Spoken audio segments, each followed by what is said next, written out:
Yo, so what is up sa inyo mga katribo? Now for today's video, this is our 4th episode of our rebuild dito sa ating Suzuki Raider 150 na galing sa aksidente. So for today's video mga katribo, papalitan natin itong ating headlight lens dahil kung mapapansin ninyo, basag. Okay, so gawa ito nung na-aksidente tayo mga katribo. So ito gaya natin ginagawa itong rebuild series mga katribo dahil syempre alam nyo yun, para gusto nating ma-restore yung ating motor. Dahil nga dito napagalitan pa ako ni Commander. Pero wala na yan. So ito, i-rebuild natin ngayon. So nakapagpalit na rin ako ng ganito dati. Ito, so kailangan nating papalitan to para hindi papasok ng tubig tong ating headlight, diba? Right. Pero bago ang lahat, ipasok ang intro.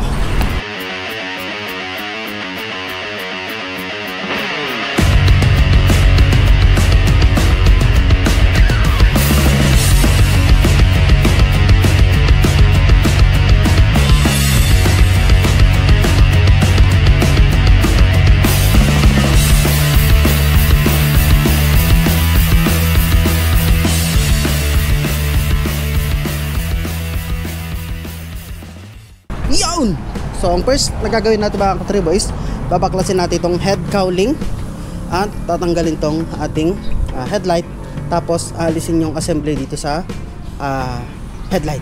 Itong papalitan lang natin mga katribo, right?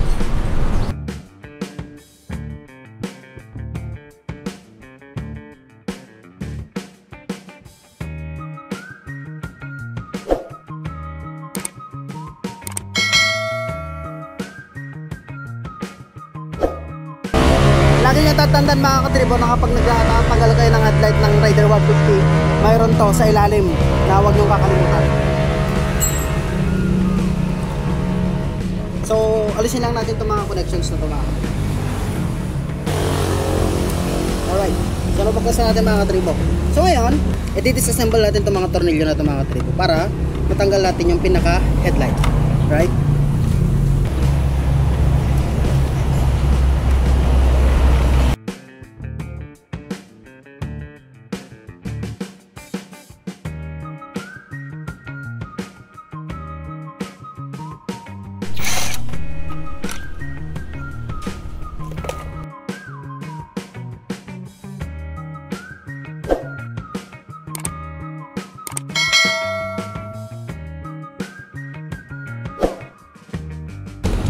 Alright.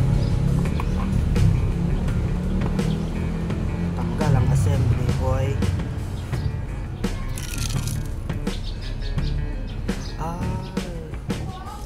Nabasag yun. May basag siya dito mga katribo. Gawa to nung pagkaka-impact ko siguro. Ayan. Dapat hindi pa yan dyan maalis yan siya. Pero ganyan lang nangyari.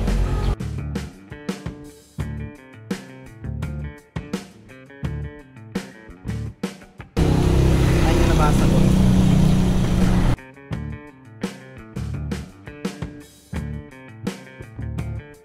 Ayan, tanggal na mga katribo. Doon pa sa loob yung mga pinagbasagan nyo. Ito mga katribo, bali may pandikit to dito. Yan, paligid. Nasa loob nyan. So kailangan lang natin talaga siyang tanggalin. Ayan, gamit tayo ng flat screw para matanggal.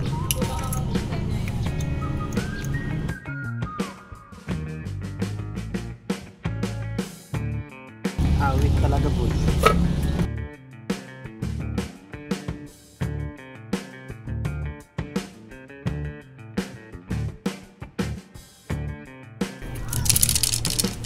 Ayan na yung mga nagbasagan. Pumasok sa loob.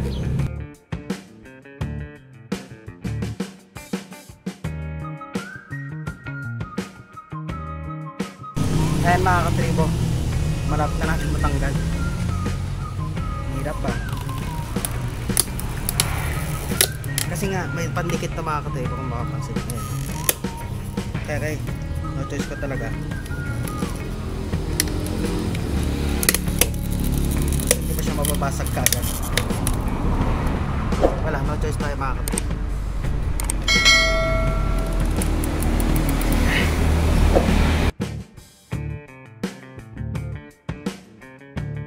sabihin mga katribo, ito pa yung original nya.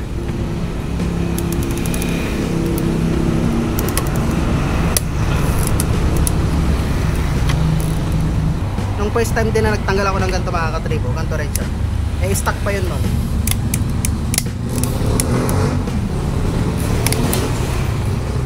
Ayan o, mapapansin may pandikit siya.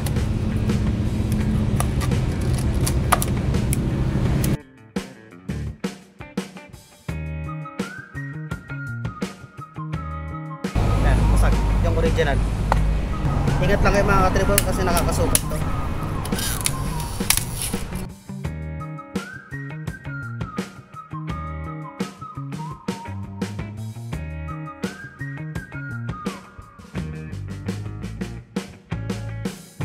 Last.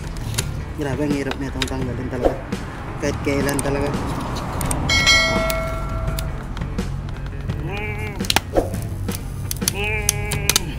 Okay.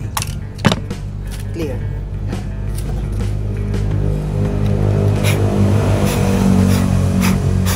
Alright, ito na mga katribo. Salpak naman natin itong bago ngayon. Meron pa.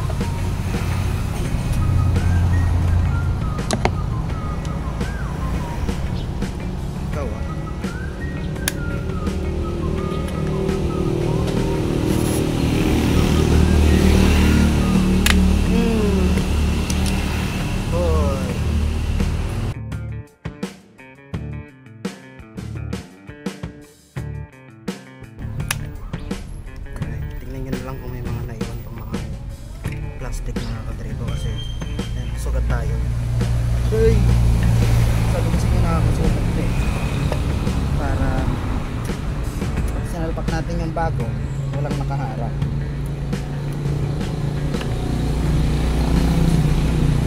Okay lang yung pandikit mga katribo na nakaharang kasi para dyan talaga yan. Para pag naglagay tayo ng panibago, tapos punasan din syempre. Okay, punasan niyo mga katribo. Tanggal yung isang lock dito. No choice mga katribo. Alright, pwede na natin ilagay yung ating bagong lens. Alright, so wag na muna natin tanggalin yung plastic. Okay na muna yan. Alright, ang pagsasali ng dalawa. Ano na ba? Alright.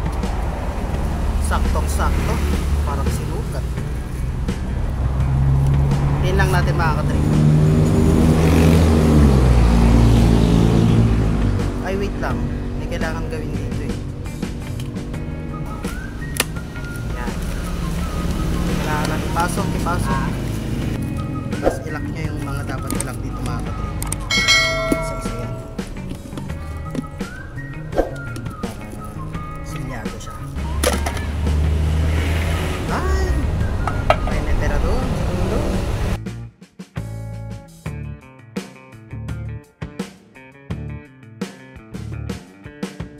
So sa lahat ng rebuild series natin mga katribo, ito yung pinakamatagal.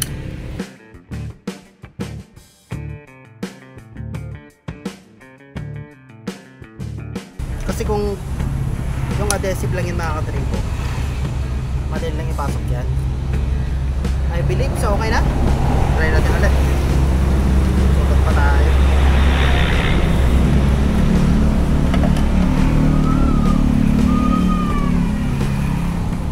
Diba?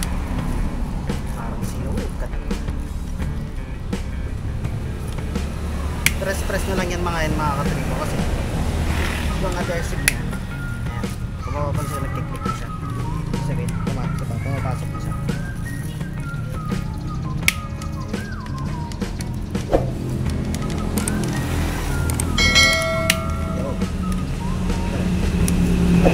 Kailangan nyo i-press ng maigi mga katribo.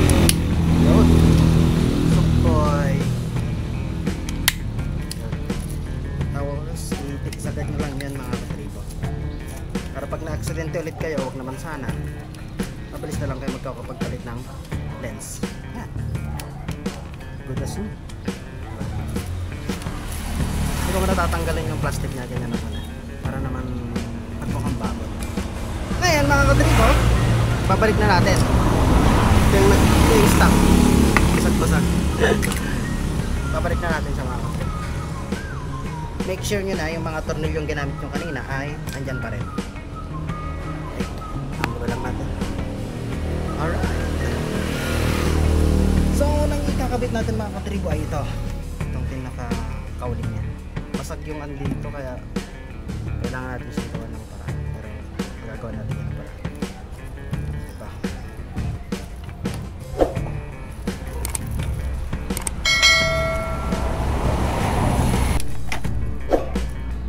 So, ayan mga katribo. Ayan, ganyan siya. Kailangan lang nating i-tornilyo na to. Dalawang tornilyo dito.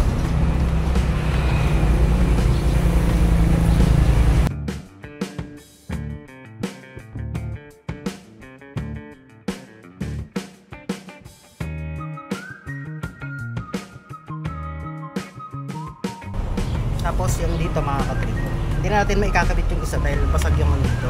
Dito na lang. Then have a choice mga katribo. Siguro nadali yun nung pagkakabangga natin mga katribo. Tapos of course yung ating, pero ito mga katribo, ayan siya. Meron siyang parang lock dito. Hindi ipapasok mo dito. Ganyan siya mga katribo. Tapos tornilyo na natin to. Dalawa. May ano to mga katribo meron siyang parang washer. Halos pare-pares lang naman yung tornilyo nito mga katribo. So hindi na kayo malilito. Pero yung makikintab mga katribo for sure, yun yung nasa labas.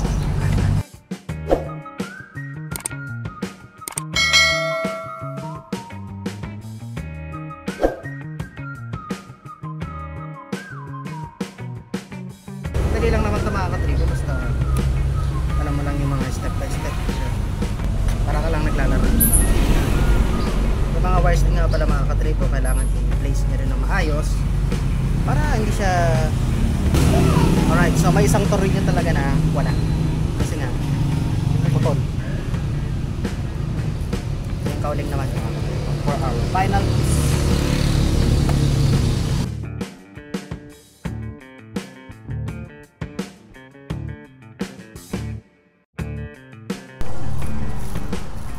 Ayan mga katribo, butas nyo, wala nang basag dito. Right, so balik na natin to.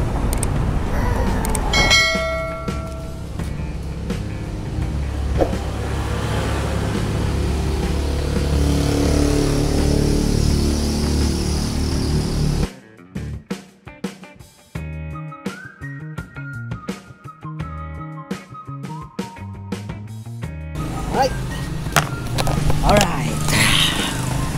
Okay na ulit. Bali ito, i-repaint na lang natin ito mga katribo. Pero niliha ko na yan. So ito, for our last touch. Unwrapping. Wow! Satisfying. Alright. Looks like new. Kita nyo naman, diba? Parang bago lang mga katribo. Parang walang pinagkaiba sa original mga katribo. Sana lang, hindi siya manilaw kagad. So na-maintain pa rin naman yung blue lens. Ayan. Kasi yung blue mga katribo, nandun sa shroud. Hindi siya yung nandito sa mismong lens. Kaya kung mapapansin yung stock, ano lang siya, clear. So ayan. So na-try ko na to ng ilang beses. So goods naman. Right. So hanggang dito lang muna mga katribo. So I hope nakatulong tong video na to. And kita-kits sa susunod vlog. Yeah.